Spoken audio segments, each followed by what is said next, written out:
सो ये how to chat with Asians, why not Europeans और why not Americans? Engineer सब जगह होता है, इंजीनियर कौन सा फील्ड जहाँ पे इंजीनियर्स नहीं है। Publishing is a business but writing is an art.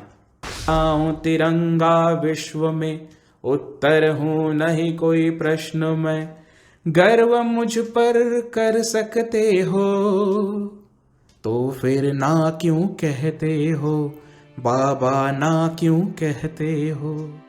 जब भी हम किसी किताब को पढ़ते हैं तो उसे हम अपनी सोच के हिसाब से इंटरप्रेट करते हैं, बट अगर हमें उस किताब को लिखने वाले इंसान से मिलने का मौका मिले तो हम ये समझ सकते हैं कि उसने क्या सोच से वो किताब लिखी है।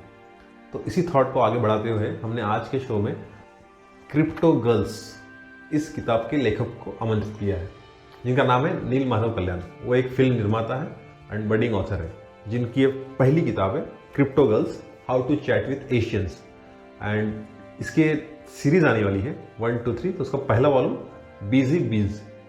सो इसका जो टाइटल है क्रिप्टो गर्ल्स, ये थोड़ा अनोखा है। ठीक है, क्रिप्टो करेंसी के बारे में हमने सुना था, बट क्रिप्टो गर्ल्स, तो आइए इसके बारे में उन्हीं से जानते हैं। तो चलिए शो को शुरू करते हैं। सो नील, हमें बताइए कि ये बड़ा अजीब सा टाइटल है क्रिप्टो गर्ल्स। हाँ, तो ये टाइटल्स कहाँ से सूझा आपको और ये टाइटल क्या कहता है? अजीब सा है, पर क्या आपको सुन के अच्छा लग रहा है? जी हाँ, बिल्कुल। दरअसल ये सही है कि क्रिप्टो गर्ल्स यानी थोड़ा सा क्रिप्टो करेंसी से कनेक्टेड है, पर ये जो स्टोरीज है ये ऑनलाइन डेटिंग की रोमांटिक फ्रेंडली स्टोरीज है। क्रिप्टो गर्ल्स ये नाम इसलिए दिया है क्योंकि ये बहुत सारी जो लड़कियां ऑनलाइन हमें मिलती हैं वो किसी ना किसी तरीके से क्रिप्टो करेंसीज में काम करती हैं, पर इसका मतलब ये नहीं कि ये क्रिप्टो करेंसी के बारे में ही है। हाँ, इसका कनेक्शन थोड़ा सा है जो आपको स्टोरी पढ़ने के बाद पता चलेगा, और इसीलिए मैं साइबर पीस और साइबर सिक्योर इंडिया ऐसी ऑर्गेनाइजेशन के साथ भी पार्टनरशिप करने की कोशिश कर रहा हूँ और उनके साथ थोड़ा थोड़ा काम भी कर रहा हूँ इस अवेयरनेस के लिए। पर ये स्टोरी जो है क्रिप्टो गर्ल्स, वो दो लोगों की दोस्ती की तो स्टोरी है, लॉन्ग डिस्टेंस फ्रेंडशिप की स्टोरी है, और इसका सबटाइटल है how to chat with Asians. Okay, how to chat means, so क्या हम ये कह सकते हैं कि ये conversation between a girl and boy जो कि रिलेशनशिप में है? जी एग्जैक्टली, या फ्रेंडशिप में है? इस पहली स्टोरी की जो लड़की है वो हांगकांग से एक बिजनेस वूमन है, और लड़का जो है वो मुंबई का एक फ्रीलांसर है। तो तो इन दोनों की दोस्ती की स्टोरी है। ये प्यार की नहीं, कि प्यार से पहले भी दोस्ती इंपॉर्टेंट होती है, तो ये दोस्ती की स्टोरी है और लॉन्ग डिस्टेंस फ्रेंडशिप की स्टोरी है।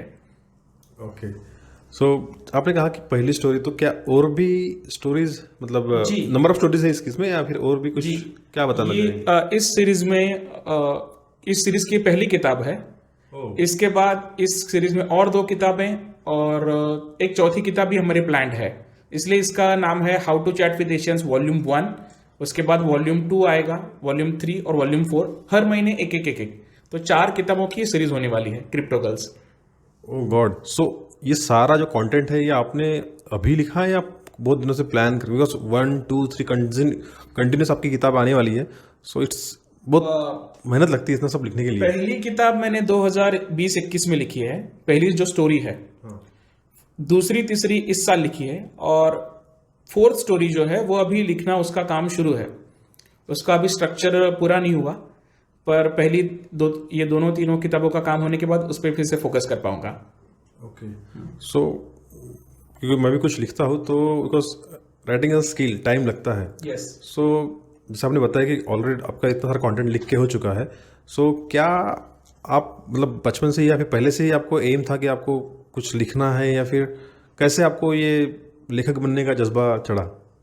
दरअसल लिखने की आदत बचपन से है, बचपन से पढ़ाकू भी थे और स्कूल में हर कल्चरल एक्टिविटी में पार्ट भी लेते थे। स्कूल में आदर्श विद्यार्थी का पुरस्कार भी हमें इसलिए मिला था। तो नाटक लिखना, गाने लिखना, ये काम बचपन से वैसे कर रहे हैं, पर लेखक बनने के लिए कभी ऐसे किया नहीं। दरअसल बात ये हुई कि अब तक मैंने ड्रामाज लिखे हैं, गाने लिखे हैं, बेटी बचाओ बेटी पढ़ाओ अभियान के लिए हमने गाना बनाया भी है, जो महाराष्ट्र डिपार्टमेंट के अभियान में उन्होंने इस्तेमाल किया है। क्या आप कुछ बोल सुन के बताओगे हमको? हाँ, डोंबिवली की गायिका हैं आयुषी देवस्थली, और मुलुंड की गायिका है मुंबई की संचिता मोरस्कर, इन्होंने गाना गाया है। उस गाने के बोल कुछ ऐसे हैं, लहराऊं तिरंगा विश्व में, उत्तर हूं नहीं कोई प्रश्न में। लहराऊं तिरंगा विश्व में, उत्तर हूं नहीं कोई प्रश्न में। गर्व मुझ पर कर सकते हो, तो फिर ना क्यों कहते हो, बाबा ना क्यों कहते हो। या वेरी इंस्पायरिंग। सो नील, जैसे कि आप पहले से ही लिखने में इंटरेस्टेड थे और फिर अभी आपने ये किताबें भी लिखी और आउट से कि सीरीज ऑफ किताबें अभी आने वाली है आपकी। सो ये जो टाइटल मैं मेरा जो थॉट प्रोसेस चल रहा है टाइटल के ऊपर ही चल रहा है, बिकॉज अभी तक तो पब्लिश हुई नहीं है, मुझे पढ़ने मिली है। आई एम श्योर कि जैसे रिलीज होगी जरूर हम पढ़ के उसको आपको फीडबैक देंगे। बट ये जो टाइटल है crypto girls and how to chat with Asians, so ये how to chat with Asians, why not Europeans और व्हाई नॉट अमेरिकन्स? एग्जैक्टली, ये इसका अहम मुद्दा है कि ऑनलाइन डेटिंग में या फिर मैट्रिमोनियल साइट पे आप किसी से मिलते हो, as a girl as a woman आप किसी मैन से मिलते हो, या फिर एज ए मैन आप किसी वुमन या गर्ल से मिलते हो, तो पहली बात है कि हम वेस्टर्न लोगों की तरह डायरेक्ट बात नहीं करते। एशियन लोग, वो भले इंडियन हो, चाइनीज हो, वियतनामीज हो, मलेशियंस हो, कोरियन हो, हमारा एक कल्चर है, हमारा एक तरीका है, हम डायरेक्ट फिजिकल नहीं होते। अगर ये बात हम यूरोप में भी डिफरेंस करेंगे तो फ्रेंच लोगों का डेटिंग का तरीका और बाकी अमेरिकन लोगों का तरीका ये तो बहुत अलग है। फ्रेंच लोग डेटिंग में विश्वास रखते हैं, डायरेक्ट फिजिकल हो जाते हैं। अमेरिकन लोग बहुत जल्दी फिजिकल हो जाते हैं।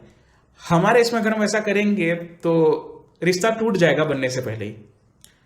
एशियन लोगों को कॉन्वर्सेशन पसंद है, एक दूसरे से पहले क्या आप बात कर सकते हो, क्या एक दूसरे को समझ सकते हो, क्या अच्छे दोस्त बन सकते हो, क्या भरोसे लायक हो। Consistency, first earn the friendship, then maintain the consistency, then think about love। तो ये एक जर्नी है जो बहुत सारे लोग करना नहीं चाहते या फिर जिसमें ध्यान नहीं देते, और सिर्फ वेस्टर्न मीडिया को देख के हम उसके जैसे सब कुछ करेंगे तो नहीं चलेगा। आपको दोस्त जहां से बनाने हैं वहां के लोगों का तरीका सीखना होगा, एक अच्छा दोस्त पहले बनना होगा। इसलिए इसका नाम है how to chat with Asians. हर डेटिंग ऐप कंपनी का या फिर हर लड़की या लड़के का कहना है कि एशियन लोगों को डेटिंग ऐप यूज करना नहीं आता, ये गलत तरीका है। दरअसल बात है कि डेटिंग एप्स को एशियंस को कैसे अप्रोच करना है ये समझ में नहीं आता, और लोगों को डेटिंग ऐप का इस्तेमाल कैसे करना है ये भी समझ में नहीं आता। तो इसलिए ये किताब है कि भाई how to chat with Asians, हम एक दूसरे से कैसे बात करें, अलग अलग देशों से हम दोस्त बना सकते हैं। ये एज ऑफ कम्युनिकेशन है, तो क्यों हम सिर्फ उसका इस्तेमाल हमारे बाजू में बैठे बिल्डिंग वाले लड़के से बात करने के लिए करें। अगर उससे बात करें तो जाओ, जाके मिलो उससे, उसको सामने फेस टू फेस बात करो। हम इस्तेमाल कर सकते हैं इसका कि यहां से मैं अमेरिका के किसी दोस्त से मुझे बात करनी है, वहां पे दोस्त बनाने हैं, यूके में किसी के साथ बिजनेस करना है, तो इसका इस्तेमाल करना, इसका सही इस्तेमाल होगा इंटरनेट का। तो एज ऑफ कम्युनिकेशन में हमें अगर प्रोग्रेस करना है, वर्ल्ड को एक्सप्लोर करना है, मैं बार बार न्यूयॉर्क नहीं जा सकता या फिर नाइजीरिया नहीं जा सकता, पर मैं अभी भी यहां बैठ के वहां से दोस्त बना सकता हूं, उनके बारे में जान सकता हूं, उनके कल्चर के बारे में जान सकता हूं, पर वो मैं मेरे तरीके से करूंगा, एशियन तरीके से करूंगा। इसलिए how to chat with Asians. जी हाँ, जैसे भी बात करें तो आपने बोला था कि आपके इस प्रोजेक्ट में आपने कुछ बाहर के लोगों का भी हेल्प लिया है। जी, ये सब कुछ लिखने के लिए थोड़ा तो एक्सपीरियंस चाहिए। हाँ। मेरे चाइनीज दोस्त रह चुके हैं, अभी भी मेरे रशिया में मतलब कुछ रशियंस, कुछ अमेरिकन्स जो रशिया से अमेरिका शिफ्ट हुए हैं, या फिर जो यूक्रेन से अमेरिका शिफ्ट हुए हैं, कुछ दोस्त यूके में हैं, कुछ नाइजीरिया में भी कुछ दोस्त हैं, पर वहाँ की इकोनॉमिक कंडीशन की वजह से वो लोग ज़्यादा फ्रेंडली नहीं बन पा रहे अभी तक। नाइजीरिया का इकोनॉमिक और पॉलिटिकल क्राइसिस जो है उसमें बहुत वो लोग भी परेशान हैं। तो जिनकी तस्वीर आप इनकी किताब पे देख रहे हैं, ठीक है, इनका नाम है मिस सिनी सिंह, तो वो भी हमारा कनेक्ट हुई है, आइए उनसे बात करते हैं। सो मिस सिनी, Neil told us that you were selected from 30 Asian actresses who were interested in this project, and your work is already appreciated in India and Nigeria. So how do you feel to be part of this amazing book? Thanks for the question. I want to say it's my great honor to be part of this project. As an actress, I always into different cultural studies. That's one of the reasons why I wanted to apply for this project. During the rehearsals, me and Neil become friends. We talk about ourselves, language, cultures, and also our personal lives. So it's my glad to meet a friend like Neil. He is much more interesting than I thought. As for this book, Neil has a very good writing skill, so I believe one of you can enjoy this story between Nana and Neil. And I hope you all will, and subscribe this channel. If you have any questions, just message us. That's all. Thank you. So Neel हमें बताइए, because ऐसा माना जाता है कि unless and until you read you can not write. So जो लेखक होते हैं उनका रीडिंग बहुत ज़्यादा होता है. So I would like to know more about your reading habit, और आप क्या पढ़ते हैं. वैसे मैं इंजीनियर हूँ और इतिहास और तत्वज्ञान का भी अभ्यासक रह चुका हूँ एज ए स्टूडेंट. हाँ, मैं भी इंजीनियर ही हूँ. सो दो इंजीनियर यहाँ पे किताबों की बातें कर रहे हैं. इंजीनियर सब जगह होता है. इंजीनियर कौन सा फील्ड है जहाँ पे इंजीनियर्स नहीं है. तो मेरा रीडिंग जो है मोस्टली नॉन फिक्शन होता है. मैं लिखता फिक्शन हूँ, पर रीडिंग में मैं ज़्यादा इतिहास और तत्वज्ञान ये चीज़ें पढ़ता हूँ. रामायण महाभारत का भी मेरा अभ्यास हो चुका है काफ़ी अच्छा. फिक्शंस में ज़्यादा नहीं पढ़ता, नॉवेल्स में ज़्यादा नहीं पढ़ता. एक रीज़न है प्रोफेशनली, क्योंकि उसमें उसकी कॉपी हमसे गलती से ना हो जाए. और दूसरी बात कि मेरी इमेजिनेशन जो मुझे सबसे अलग रखनी है, उसके लिए भी मैं फिक्शन बुक अवॉइड करता हूँ. नॉवेल्स बहुत अच्छे हैं, पढ़ने भी चाहिए. मेरे काम की वजह से मुझे उन्हें पढ़ना अवॉइड करना पड़ता है. यही बात हमें एज ए एक्टर फिल्मों में भी करनी पड़ती है कि अगर हमें उसकी कॉपी करनी है तो उसे देखना है, अगर उसे कॉपी नहीं करनी तो उसे बिल्कुल नहीं देखना है, क्योंकि इंप्रेशन आ जाता है. पर पढ़ने में मेरा इंटरेस्ट इतिहास और तत्वज्ञान, इनकी रियल किताबों में है. काफ़ी मैं वो पढ़ चुका हूँ. अब टाइम कम मिलता है पढ़ने के लिए, पर डिस्कशंस में वो सारी बातें आती हैं. जो दोस्त ये चीज़ें पढ़ते हैं उनसे अभी भी हम कनेक्टेड रहते हैं. कोई भी सवाल आता है तो उनसे पूछ लेते हैं. जब हम पढ़ते हैं या फिर लिखते हैं, so this writing skills, reading skills, so how do you feel कि you evolve after continuous writing and reading things.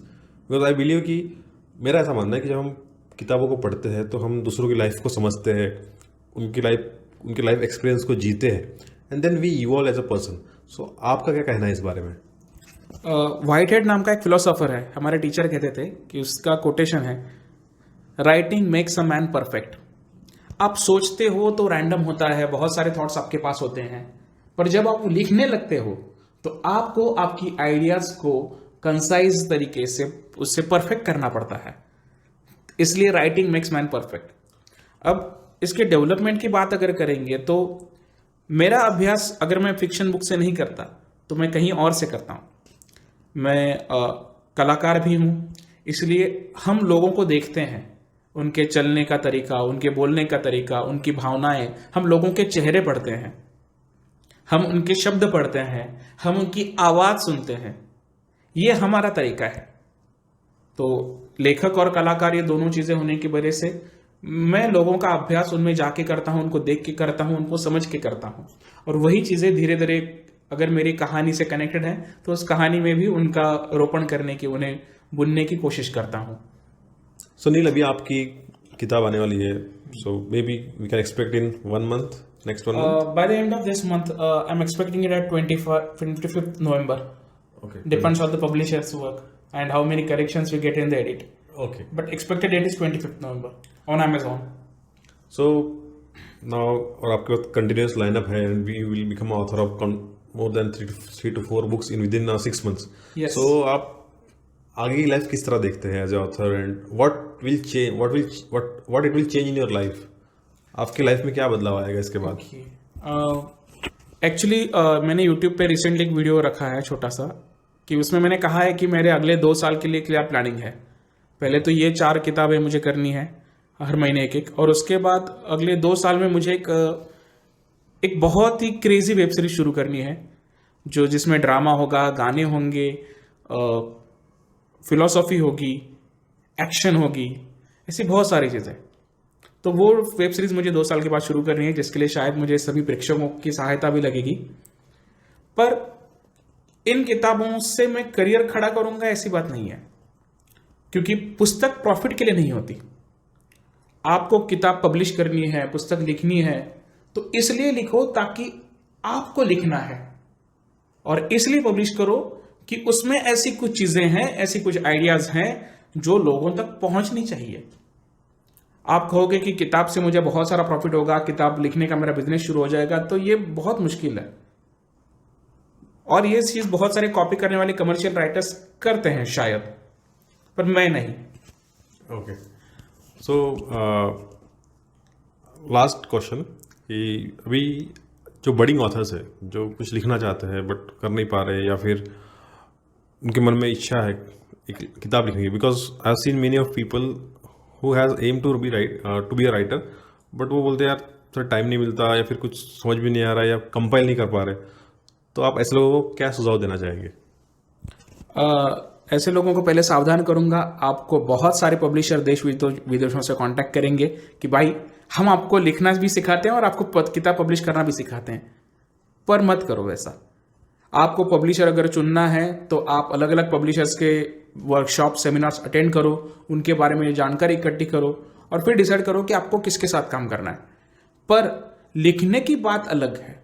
आपको कोई बोल रहा है कि लिखो, हम आपको सिखाते हैं, 10 दिन में सिखाते हैं, 20 दिन में सिखाते हैं, तो ऐसे मत लिखो। लिखना एक कला है, लिखना एक आपकी अंदरूनी ज़रूरत होनी चाहिए। आपको लगता है कि मेरे पास कुछ है जो लोगों को शेयर करना चाहिए, जिसकी लोगों को ज़रूरत है, मैं कुछ वैल्यूएबल चीज़ें लोगों को दे सकता हूँ, वैल्यू दे सकता हूँ, तो लिखिए। आजकल बहुत सारे कमर्शियल राइटर्स ये करते हैं कि भाई सब जगह से कुछ ना कुछ कॉपी कर लो और उसकी किताब बना दो और छाप दो। उनको लगता है कि ये हो गई किताब, ये हो गया लिखना, कुछ 4 हेमिंग वर्ड बना दो तो हो गई पोएट्री। पर ऐसा नहीं है। विलियम वर्ड्सवर्थ कहता है कि what is poetry? A spontaneous overflow of powerful feelings recollected in tranquillity. मतलब आज आप जो जी रहे हो उस मोमेंट को एंजॉय करो, उसमें जियो, उसकी सारी यादें आपके दिल में, आपके दिमाग में समेट लो, और जब सॉलिट्यूड में, शांति में आप बैठोगे और वो यादें आपके मन में एक बहाव की तरह, एक बाढ़ की तरह उमड़ने लगेंगी, तब उन्हें लिखो। ये होती है पोएट्री, ये होता है लिखना। सो विलियम वर्ड्सवर्थ और मैं, हम जैसे लोग कमर्शियल राइटिंग इस वर्ड को ही हेट करते हैं, इससे ही हमें नफरत है। लिखो। लिखना आपकी पब्लिशिंग के काम का, फिर सारे बिजनेस का 10% हिस्सा है, पर वो आर्ट है, वो आपकी अंदरूनी जरूरत होनी चाहिए। उसके बाद 10% काम होने के बाद 90% आपका बिजनेस है। पब्लिशिंग बहुत मेहनत का काम है, उसके लिए किसी को भी दोगे तो भी आपको भी उसमें बहुत सारी मेहनत करनी पड़ती है, मार्केट में जाके सेल करने के लिए वगैरह सारी चीज़ों के लिए। तो वो सब बाद में आएगा। Publishing is a business but writing is an art. So आप अगर लिखना चाहते हैं, पब्लिश करना चाहते हैं, तो पहले ये सोचिए मैं लोगों को क्या दे सकता हूं, वो लोगों को दीजिए, और फिर उसे पब्लिशिंग के समय उसका आप बिजनेस जरूर कर सकते हैं। पर सही तरीके से करिए, वरना गलत जगह फंस जाएंगे तो आपका पैसा किसी गलत इन्वेस्टमेंट में अटक गया, वैसे अटक सकता है। Thank you Nilesh. I would say it's a great advice for a budding authors कि जो असमंजस में है कि किताब लिखना है बट क्या करें। So and really great clarity on thoughts about writing and books. So I would say कि आपकी जो किताब आने वाली क्रिप्टो गर्ल्स, या बिकॉज क्रिप्टो गर्ल्स मैं बोल रहा था, सो क्रिप्टो गर्ल्स इस शब्द को सीख लीजिए ताकि आप गूगल पे सर्च कर सकते हैं क्रिप्टो गर्ल्स और नील माधव कल्याण, और ज़रूर सर्च कीजिए ताकि मैं आपके सामने आ सकूं, आपसे मिल सकूं। मैं एक विनती करना चाहूँगा कि इस किताब के बारे में, इसके प्रीव्यूज़ के बारे में हम यूट्यूब पे वीडियोस भी कर रहे हैं। गौरव जी आपको हमारे लिंक्स या हमारे चैनल के बारे में भी आपके डिस्क्रिप्शन में बता देंगे, पर वो यूट्यूब वीडियोस ज़रूर देखिए ताकि आपको पता चल जाए कि हमारी किताब किस बारे में है, किस तरह से हम फ्लो करना चाहते हैं। तो वो एक हमारी कोशिश रहेगी, और इसमें आप सभी हमारे साथ पार्टिसिपेट भी कर सकते हैं बुक रीडिंग में, किसी चैप्टर रीडिंग में। ओके, डेफिनेटली डेफिनेटली हम जरूर किताब पब्लिश होने के बाद उसको पढ़ेंगे, फीडबैक देंगे एंड डेफिनेटली ये नया वर्ड है, लोगों को सीखने के लिए आपको भी सीखना पड़ेगा। क्रिप्टो गर्ल्स, क्रिप्टो करेंसी तो सुना था, अभी नया वर्ड भी आ गया है, crypto girls. So just know more about it and Neel, आपको आपकी नई किताब के लिए ढेर सारी शुभकामनाएं, ठीक है, and thank you so much for being with us and और शेयरिंग योर ये- थॉट्स अबाउट योर बुक्स। और ये स्टोरीज सिर्फ आपके मनोरंजन के लिए नहीं, आपकी सेफ्टी के लिए भी बहुत ज़रूरी हैं।